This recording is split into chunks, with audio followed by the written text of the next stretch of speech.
These are the things that are needed for the child to have his power.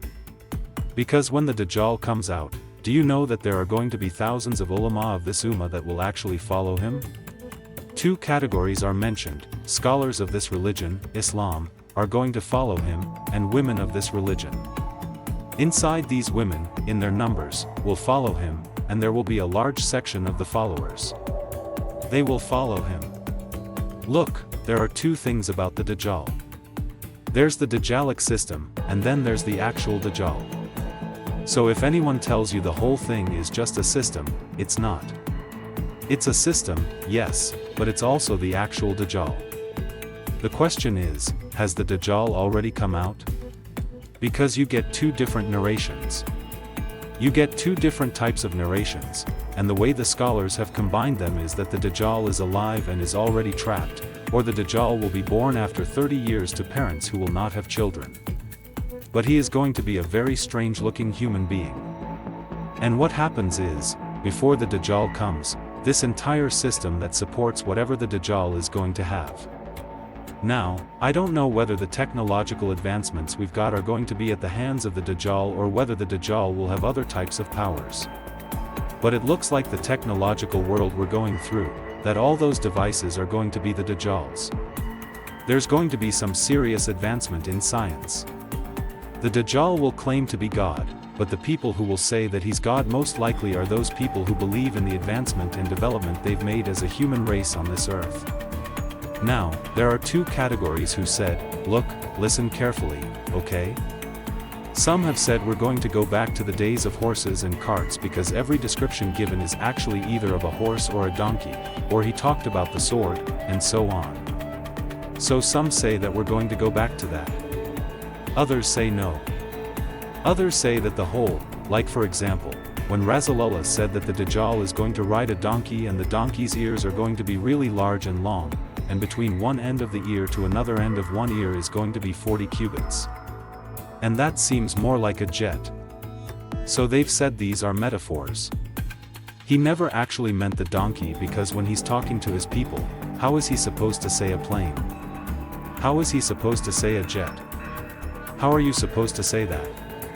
And that's why he gave these metaphors or he spoke about it. But it's for us to understand that that's what he meant. Now again, I can't decide on this, but I am inclining more towards the fact that the technologies we've got today are all going to be in favor of the things that the child uses. So what is he going to do when he comes down? Before he comes out, there is an Imam Mahdi that comes before him. Now, again, there are many ahadith, and the problem with all the ahadith about Imam is that either the hadith is authentic but the description within the hadith about the individual Mahdi is not clear, it's obscure. Or the narration is weak, it's not authentic. And that's the problem we have with all the hadith. Right, but what will happen is that there are going to be these minor signs around us that are going to get worse and worse. These little minor signs are the bridge between all the minor signs and the major signs. So let me go over it again. Remember I told you there are three types of signs. What's number one? Come on, let me see if you're awake. Signs that have appeared one-off and they're not going to build. What's number two? Signs that appear and they grow, okay, in their size and quantity. But it's the same sign, but they grow. And the third one is the 10 major signs. So out of the 10 major signs, the Dajjal is the first. And between the second set of signs of the minor signs and the major signs, Imam Mahdi is the bridge. So when he appears, he's going to be the beginning of all the 10 signs that are about to come, and the Dajjal is going to be the worst of all the 10 signs that Allah would have brought on this earth. Now, what happens is there's going to be a lot of things, subhanallah, a lot of things that are not going to appear the same. So, for example, the Prophet, sallallahu alaihi wasallam, said to us, he said near the end of time, the one who's speaking the truth will be rejected as a liar, and the one who's saying the lie is going to be accepted as the truthful. Can you see how what Rasulullah said? These are the times that we're living in.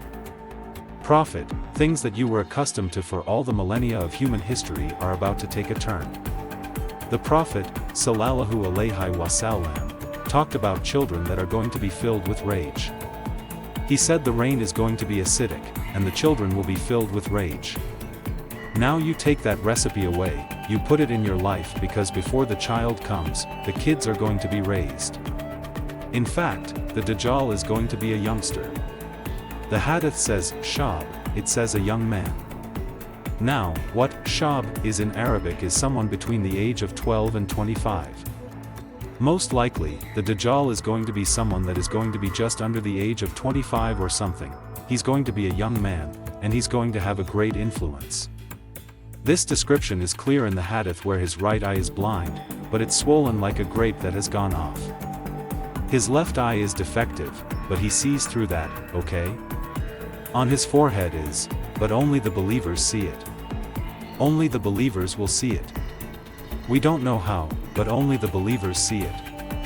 His neck is going to be thick, larger than, the proportion of his head and his body. His body is going to be very wide, and his legs are going to be quite wide apart. Okay, and the Dajjal has got this way of making people be struck with awe as soon as he looks at you. You don't want to come in front of the Dajjal. What are his powers? What will he do? Well, when he comes out, he's going to reign the earth for 40 days. This is in Sahih Muslim. 40 days. The first day of his 40 days is one whole year. One day, 124 hours, is going to be 365 days. And the Sahaba were struck, they were amazed. The nature of Allah, one day is going to be 1 year. And the Prophet then explained, yes, one day is going to be like 1 year, the next day is going to be 1 month, the next day 1 week. Then he said after that, the rest of his days are going to be like normal days. If you make your calculation of that, he will be on the earth for 1 year and 2.5 months approximately. But that one day, the first day, my God. What is he gonna do? Well, he's gonna fly across the whole world. It says that he will have his donkey that he will fly with, and he, subhanallah, the Prophet says he has every language with him. I just heard, last year or something, the Japanese have got this device that you put on your shoulder and you walk around with it in your daily activities. What you do is you speak, and as soon as you speak, this device will translate to whatever language you want. Then they speak, and then their one translates to whatever language they want. So, Allah, I don't know if it means that he has some kind of other way of talking to people, he has that, but it looks like he might have that device. The next thing the Dajjal does is come to a people who say, I am your Lord. They say, how do you prove that you're your Lord?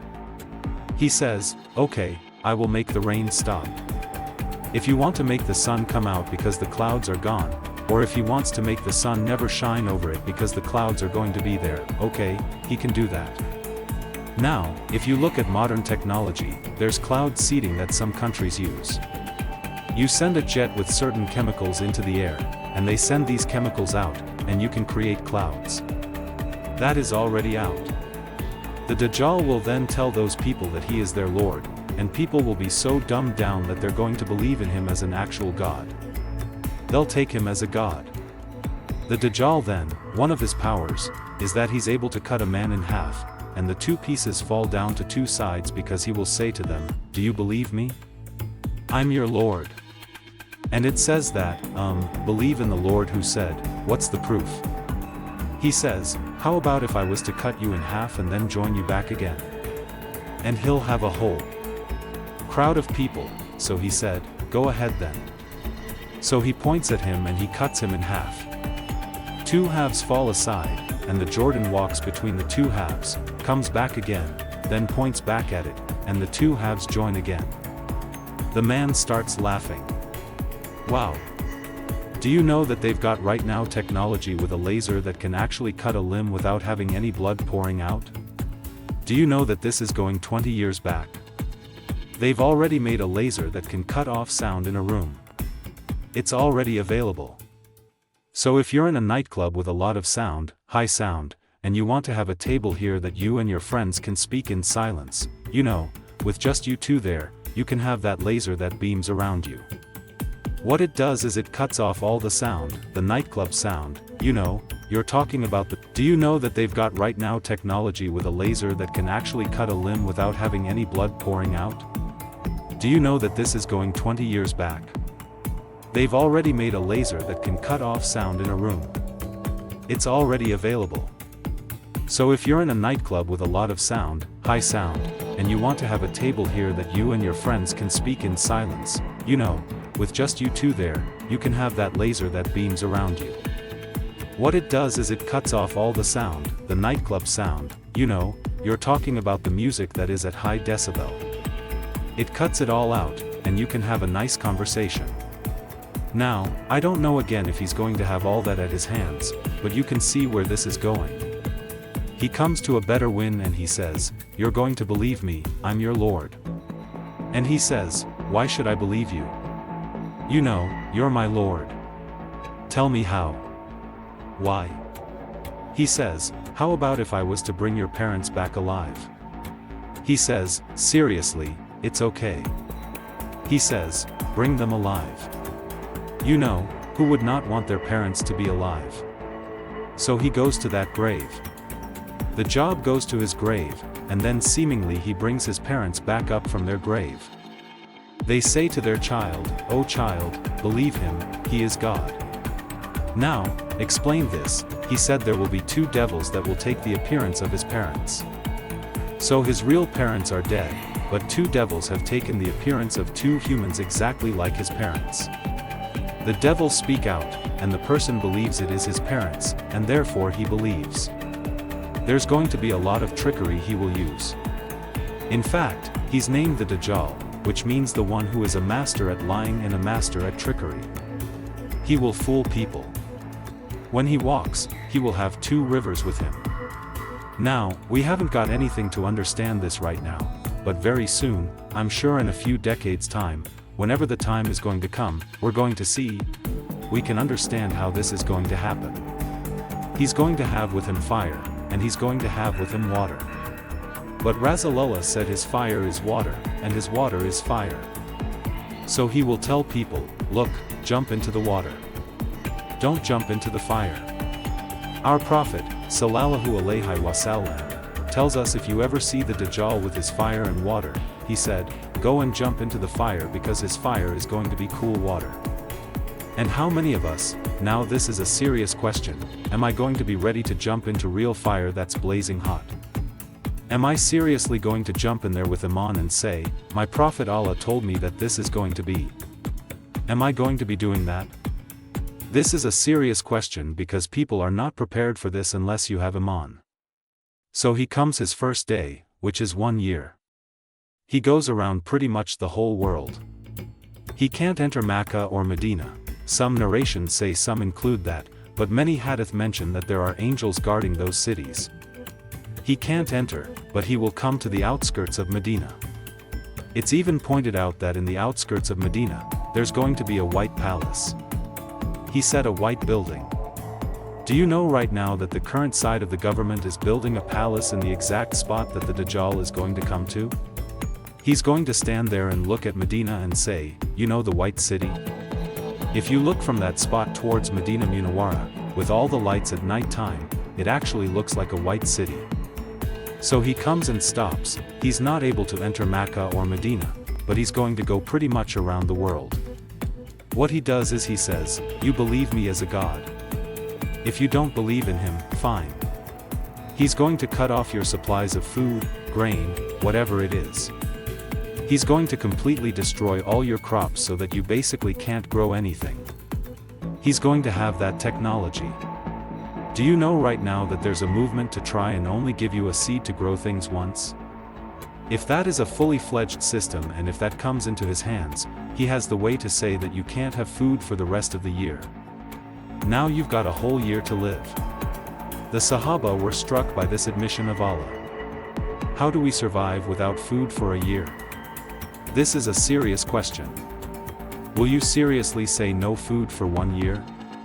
If you look at the hadith, I said to you it's 1 year and 2.5 months the Dajjal will be around.